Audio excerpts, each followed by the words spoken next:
Glória a Deus, louvado seja o nome do nosso Senhor e Salvador Jesus Cristo.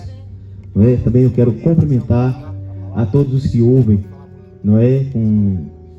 Nesta tarde, quero aqui já pedir desculpas. Eu sou uma pessoa que eu não gosto muito de barulho não, principalmente quando eu estou em casa. Som alto, paredão, quando está perto de casa eu realmente não gosto.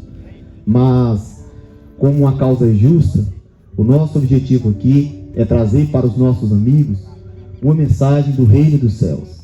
Nós cremos que Deus é o Todo-Poderoso que criou os céus e a terra. É Ele que dá a vida, é Ele que dá o fôlego de vida ao ser humano. Nós cremos que Ele enviou Jesus Cristo à terra, não para fazer da sexta-feira uma sexta-feira feriado, mas Ele enviou Jesus Cristo à terra para resgatar todos os pecadores que crerem, arrependerem dos seus pecados e aceitarem o seu ensinamento. Essa é a nossa fé. Cremos ainda que Ele morreu pelos nossos pecados, que Ele ressuscitou ao terceiro dia. Ele é o único que morreu e ressuscitou por si mesmo, e que Ele vive eternamente. É isso que Ele ensina e é isso que nós cremos. Se nós assim não crêssemos, nós não deixaríamos os nossos lares para anunciar a sua palavra. Então, depois de pedir desculpas, não é, pelo barulho, quero agradecer aqui a moça que forneceu a energia para a gente realizar o culto. Que Deus abençoe, em nome de Jesus. E eu quero fazer menção de alguns versículos da Bíblia. E eu quero fazer também, antes disso, de ler a Bíblia, eu quero fazer um pedido a você que me ouve. Se você tem uma Bíblia em casa, leia essa Bíblia. Se você tem um exemplar das Escrituras, gente, procure conhecer as Escrituras, procure conhecer Jesus Cristo. Nós aqui não queremos de maneira alguma falar a placa de uma igreja. O que nós queremos apresentar às pessoas é o nome de Jesus. O que é que Jesus fez por nós? O que é que Jesus fez por nossas vidas? Quem realmente é Jesus? Então, se você tem uma Escritura, se você tem uma Bíblia Sagrada, leia a Bíblia, leia com a tua casa, leia com teu filho, com a tua esposa, com teu marido. Enfim, ensine a tua casa a ter o temor, a fé em Deus. Existe um livro da Bíblia, chamado o livro de João, que ele tem uma parte, no capítulo 14, versículo 1, que diz assim: não se turbe o vosso coração, crede em mim, crede em Deus, crede também em mim. Na casa de meu pai há muitas moradas. Se não fosse assim, eu teria dito a vocês, pois eu vou preparar lugar. E se eu for e vos preparar lugar, virei outra vez e vos levarei para mim mesmo, para que onde estejais vós, para que onde eu esteja, estejais vós também. Mesmo vós sabeis para onde vou e conheceis o caminho. Perguntou-lhe Tomé: Senhor, nós não sabemos para onde vais, e como podemos saber o caminho? Disse-lhe Jesus: eu sou o caminho e a verdade e a vida. Ninguém vem a Deus se não for por mim. Amém? Quando nós vemos aqui que Jesus vem, Ele vai e faz um alerta para aqueles que criam, que seguiam seus passos.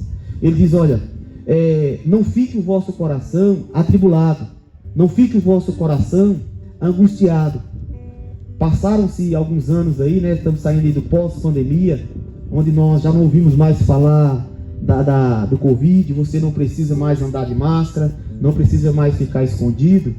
Mas é impressionante como naquela época em que a pandemia estava em alta no país, e a gente realizava esse trabalho em muitos povoados. E o que mais impressionava era o medo que o pessoal tinha. Quando a Bíblia diz aqui: não se turbe o vosso coração. O que é se turbar? Turbar o coração. O que é um coração turbado? Não se turbe o coração. Jesus fala assim: não fiqueis angustiados, com medos, atribulados. Não fiqueis preocupados com a vida nessa terra. Então foi isso que Jesus falou para aqueles que acreditavam e guardavam a sua palavra.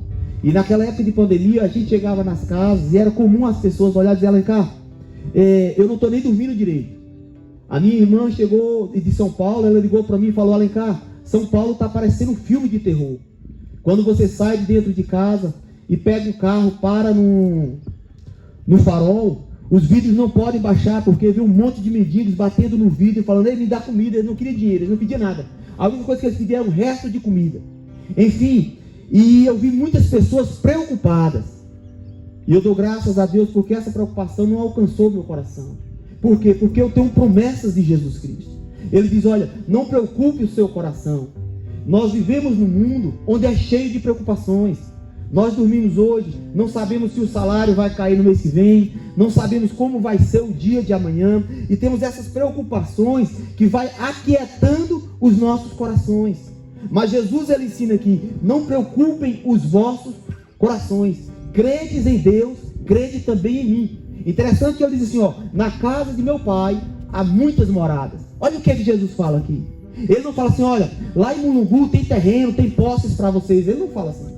Ó, lá em São Paulo vai ter posse boa, vai ter casa para vocês vão ter apartamento. Em Salvador, os filhos de vocês vão ter casas, não. Ele olha e diz assim, na casa de meu pai há muitas moradas. De que é que Jesus está falando aqui? Jesus está falando de um novo mundo. Se você não lê a Bíblia, lá no último livro da Bíblia diz que está sendo preparada um novo céu e uma nova terra para aqueles que crerem em Jesus Cristo. Engraçado que em certa ocasião eu falava que Jesus estava preparando um novo céu, e o camarada olhou para mim e falou assim, olha cá, só se for o céu da boca da onça. E eu não tiro a razão dele falar, porque a única esperança que ele tinha era isso, porque o Jesus que ele conheceu era um Jesus distante. Ele não sabia do Jesus que eu conheço. O Jesus que eu conheço, ele prometeu. Ele falou assim, ó, um novo céu existe, eu vou preparar para vocês uma casa, um lugar para vocês ficar. E quando é isso? Quando eu tiver 60 anos? Não. Quando eu tiver meus 70? De jeito nenhum. Jesus está falando aqui, gente, após a morte. Existe um versículo na Bíblia que Jesus fala assim, olha, de nada serve o corpo de vocês. De nada. Esse corpo de vocês morre e vai para o pó. Mas ele fala assim, preocupai com o que vai vir depois. Tem muitas pessoas que só preocupam com 7 palmos debaixo da terra. E as pessoas se preocupam com isso por quê? Porque elas não conhecem a promessa que Jesus fez. Onde ele diz, na casa de meu pai há muitas moradas, e eu vou preparar lugar. Aí tem um monte de gente que prega um monte de baboseiras. Infelizmente uma delas é o dia de hoje.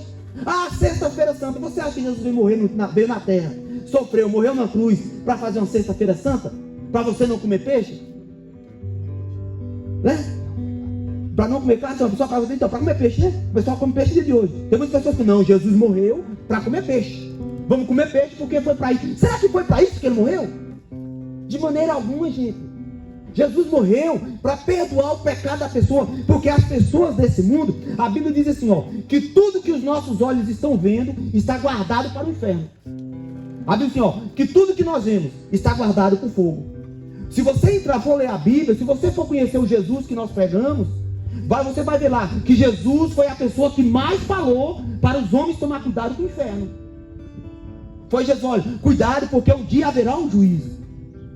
Tem um versículo na Bíblia que Jesus diz assim, que Deus fala assim, que Deus determinou um dia em que vai julgar todas as pessoas com justiça. Quando você vê o nosso congresso, juízes aparecendo na televisão, quando o juiz daquele ali é julgado, ele não pode ir para a cadeia normal de jeito nenhum. Para ele ir para a cadeia dá um trabalho, por quê? Porque ele tem foro privilegiado. Um deputado, um senador, um presidente, para ele ficar preso mesmo, é a coisa mais difícil. Por quê? Porque ele tem um foro privilegiado. Ele chega lá, ele vai ser tratado de uma forma diferente. Mas no dia do juízo de Deus, não vai ter nada disso, não tem foro privilegiado não. Lá, cada pessoa vai ter que dar conta das suas atitudes. E é o que Jesus ensina. Então, ele vai e fala com quem segue. Tem um versículo na Bíblia que ele diz assim, olha, ide por todo mundo, pregai o evangelho a toda criatura. Quem crê será salvo, mas quem não crê será condenado. Então, se eu creio em Jesus Cristo, ele me deu essa ordem. E é por isso que nós estamos aqui. Nós cremos que ele foi preparar um lugar. E como é que nós fazemos para ir para esse lugar? Aí vem o versículo 6. Quando ele pergunta para ele, Senhor, nós não sabemos como fazer. Como é que vamos fazer para ir para esse caminho? Para esse céu aí que você está falando, para esse novo céu e nova terra. Aí ele diz, eu sou o caminho, a verdade e a vida. Eu fui praticante católico muito tempo, peguei muitos costumes católicos bons. Eu guardei muita coisa, aprendi no catolicismo, né? Eu aprendi no catolicismo que eu devia ter só uma mulher. Eu tinha que ter uma namorada, tinha que ficar noivo e casar, e foi isso que aconteceu. Hoje eu estou com 22 anos lá, e é o seguinte, o pessoal tem uma pessoa lá que chama minha mulher de onça, sabe? Que a bicha é brava, né? Mas eu já falei pra ela, vou morrer toda arranhada, mas minha onça não largo não. Por quê? Só porque a mulher é bonita, inteligente, trabalhadeira? Não. É porque o evangelho me ensinou isso. Fui na igreja católica. Então eu aprendi. O caminho que Jesus ensina é um caminho de atitudes. Não é um caminho de palavras, não é? Não é um caminho só do que você fala, é do que você faz. E o que nós temos, o nosso interesse é anunciar o evangelho da praticidade. Como assim praticidade? Um evangelho que você pratica. Eu não vou esperar agora hoje, qual é o próximo feriado santo que tem agora, Thales? Parece que é dia 12 de outubro, né? Que tem na tradição católica, no país acho que o feriado santo que tem é 12 de outubro, que é o dia da padroeira lá, da Senhora do Brasil. Para mim não é senhora, né? Mas tem lá. Então eu vou esperar dia 12 de outubro para guardar um dia santo? Não existe isso. Hoje é um dia santo, sábado amanhã, eu lembro que tinha o dia santo lá, sexta-feira, e a gente fazia tudo, que o peixe tinha que tomar todo o cuidado do mundo. Não podia jogar bola não, nós estávamos jogando bola lá um dia, e a senhora ia passando, menino, você está chutando Jesus aí, que a bola parece que era Jesus. Não podia jogar bola. Aí quando chegava no sábado da aleluia, era o dia de fazer aleluia. A gente pegava um pau e metia na cabeça do povo, aí era o dia de bater, que estava julgando Judas, não é? E domingo, dia da Páscoa. Mas só que não é assim que Jesus ensina. Todo dia é dia santo. Todo dia é dia de nos preocuparmos com Jesus Cristo. Então, lembra que eu pedi vocês aqui, quem tem uma Bíblia para ler, procure adquirir uma Bíblia por causa disso. Como é que você vai seguir alguém que você não conhece? Como é que você vai seguir Jesus Cristo se você não conhece? E como é que você vai conseguir seguir Jesus Cristo? É se você conhecer. E quando ele diz, eu sou o caminho, quando Deus criou o ser humano, a Bíblia diz que o homem e a mulher, Deus primeiro criou o homem, né? Fez o homem, aí Deus fez lá, para o bode ele fez a cabra, para a vaca fez o boi, para o cavalo fez a égua, para a galinha o galo. Mas quando Deus fez o homem, a Bíblia diz que Deus não achou aquilo bom não. Tudo que Deus fazia, a Bíblia fala assim, e viu Deus que era bom. Se você ler o primeiro livro da Bíblia, está lá, logo no comecinho. Fez Deus a vaca e o boi, e viu Deus que era bom. Deus fez o mar, Deus fez a luz, Deus fez tudo, e tudo Deus viu que era bom. Aí a Bíblia diz assim, que quando Deus fez o homem, Deus viu que não era bom que o homem ficasse só. Aí a Bíblia vai e diz assim, que Deus fez que um sono caiu sobre o homem, depois que aquele sono caiu sobre o homem, Deus tirou uma costela do homem e fez a mulher. Aí a Bíblia diz, aí quando o homem vê aquela mulher ali que ele acorda, ele ficou todo feliz, irmão João. Eba! Olha o que a Bíblia diz, que ele olhou e falou assim, essa aqui é osso do meu osso e carne da minha carne. Aí ele foi e determinou, o homem quando crescer, a mulher quando crescer, vai deixar o pai e a mãe e vai se tornar uma só carne e vão viver. Mas a Bíblia diz que depois disso eles pecaram. Deus colocou, tinha uma árvore lá e eles não podiam comer. Algumas pessoas dizem que era uma maçã. Tinha uma Bíblia católica pequenininha que eu gostava de ler e tinha uma fruta da maçã, eu fiquei com isso na cabeça. Mas para quem não sabe, o fruto que Deus proibiu o homem de comer foi praticar o fruto da desobediência, o fruto da rebeldia. O homem fez o que era mal diante de Deus. Aí a Bíblia diz que eles viviam no paraíso, eles viviam eternamente, ninguém era para morrer. Só que quando o homem e a mulher comem aquele fruto, a Bíblia diz que Deus expulsa eles do paraíso. Aí o que acontece? Quando Deus expulsa o homem do paraíso, no paraíso tinha o fruto da árvore da vida.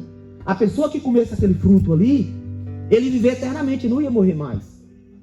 Aí quando o homem come, o homem é tirado do fruto do jardim do Éden, ele é separado da árvore da vida. Aí quando ele é separado da árvore da vida, a Bíblia diz que Deus colocou espadas no caminho, na porta. Aí o homem não pode mais, o caminho foi cortado. É por isso que nós morremos, porque nós não comemos mais do fruto da vida. Nós não comemos mais o fruto que dá a vida eterna. Aí quando você vai lá no último livro da Bíblia, Apocalipse, lá parece que é capítulo 2, versículo 7, a Bíblia diz assim, que Jesus olhou para os seguidores dele e falou assim, e aquele que me seguir e for fiel a mim e vencer as tribulações do mundo, eu dar-lhe-ei de comer do fruto da árvore da vida, que dá a vida eterna ao ser humano. O que Jesus quer dizer? O caminho que tirava, que impedia o homem de ter acesso ao fruto da vida, que foi cortado por causa do pecado, Jesus agora é o caminho que vai ligar de novo o homem a Deus. Está vendo aí que não tem nada a ver com sexta-feira? Nada a ver, nada a ver com sexta-feira. Eu gosto de falar tanto da sexta-feira santa, o pessoal fala a gente evangélico. Em Mungo do Morro tem um dia de evangélico lá que a gente que criar. Fomos lá na Câmara lá de Vereadores e fizemos a lei, dia do evangélico. Mas para Deus mesmo não tem nada a ver, foi nós que queremos comemorar aquele dia. Agora, que adianta nós guardarmos o dia do evangélico e não guardarmos os ensinamentos do Evangelho de Cristo? Temos que continuar nos caminhos de Cristo Jesus. E como é que você vai conseguir o caminho que você não conhece? A melhor forma de você conhecer o caminho de Cristo é lendo a palavra. Interessante que ele fala assim, que eu sou a verdade e a vida. Muitas pessoas vivem mentiras. Naquele tempo, os homens mais sábios, eles ficavam procurando saber o que era a verdade. Os homens inteligentes, os pensadores, eles queriam saber qual era a verdade. Quando os homens, eles estudavam, eles queriam saber qual era a verdade. Porque havia muitas pessoas que queriam saber, porque ouviam um monte de ensinamento, mas as pessoas estavam sem saber como seguir. Aí ele vai falar, eu sou o caminho e sou a verdade que vocês procuram. Aí ele vai e fala por último, e sou a vida. Essa vida aqui é interessante. Eu recordo que quando eu fui para São Paulo, ainda com 16 anos, e eu trabalhava ali no lugar, e São Paulo é bem diferente da Bahia. Engraçado que eu trabalhava numa loja de CD, logo quando saiu o CD, e tinha uma música chamada, a canção O Cidadão, de Zé Ramalho. Engraçado que essa música, O Cidadão, ela conta a história de um nordestino que foi para São Paulo, e ele chegou lá, ele trabalhava tudo. Interessante que ele começa a narrar. Ele disse que ele trabalhou, ele fez a faculdade, fez a escola todinha, trabalhou sol a sol ali para fazer a escola. Quando a escola estava pronta, a filha dele vem, pega o chinelo e pai, eu vou para a escola. Quando ela chega na escola, ela não podia entrar na escola. Aí falou, mas o que está acontecendo aqui? Aí ele disse que ajudou a construir um prédio lá na maior altura do mundo. Quando ele constrói o prédio, ele para um dia lá e está olhando para o prédio. Aí chega um segurança e fala, bichão, tu está fazendo o que aí? Tu está admirado do prédio ou está querendo roubar? Aí ele conta toda a decepção que o nordestino tinha quando chegava no sudeste. Aí ele vem e fala por último, até que ele chegou numa igreja. E chegando lá, ele olhou para o padre, e ele meditando na palavra, ele diz assim, foi lá que Cristo me disse, rapaz, deixe de tolice, não se deixe amedrontar. Fui eu que criei os rios, fiz as serras, não deixei nada faltar. E mesmo assim, na maioria das casas, eu não posso entrar. Ali foi crucial aquilo que ele fala, porque o que tem acontecido hoje no mundo é isso. Jesus não pode entrar nas casas. As pessoas não têm deixado Jesus entrarem nas suas vidas. Eu fiquei horrorizado quando eu cheguei e vi a reportagem que na escola o professor não pode dizer para o aluno, Deus te abençoe. É proibido fazer o Pai Nosso. Agora imagine você. E o que é que você espera quando o homem chega e quer matar todo mundo na escola? Ele entrou, matou. Mas se eu pegasse uma Bíblia e quisesse entrar lá e falar de Jesus, eu não posso. O professor pode perder o emprego. A faxineira, a merendeira, se ela abrir o bico lá e falar que Jesus é o caminho, a verdade e a vida, é mandada embora. Por que isso, gente? O mundo odeia Jesus. Há hoje uma hipocrisia, dizendo que sexta-feira santa é para guardar o nome de Jesus. É mentira. Pense comigo. Como é que guarda um dia e não podemos ensinar nossas crianças? Se eu chegar na escola hoje e quiser falar de sexo, eu posso falar. Se eu chegar na escola hoje e querer botar uma música de Anitta, cantando todo tipo de pornografia, coisas erradas, eu posso colocar. Se eu chegar na escola hoje e quiser falar de Chapeuzinho Vermelho, as crianças vão todo mundo sentar. Se nós quisermos fazer uma encenação aqui do sítio do Pica-Pau Amarelo, vamos chegar todo mundo enfeitado na escola, e eles vão ouvir, vão aplaudir. Mas se eu pegar as escrituras sagradas e levar e entrar dentro da escola, aqui não pode.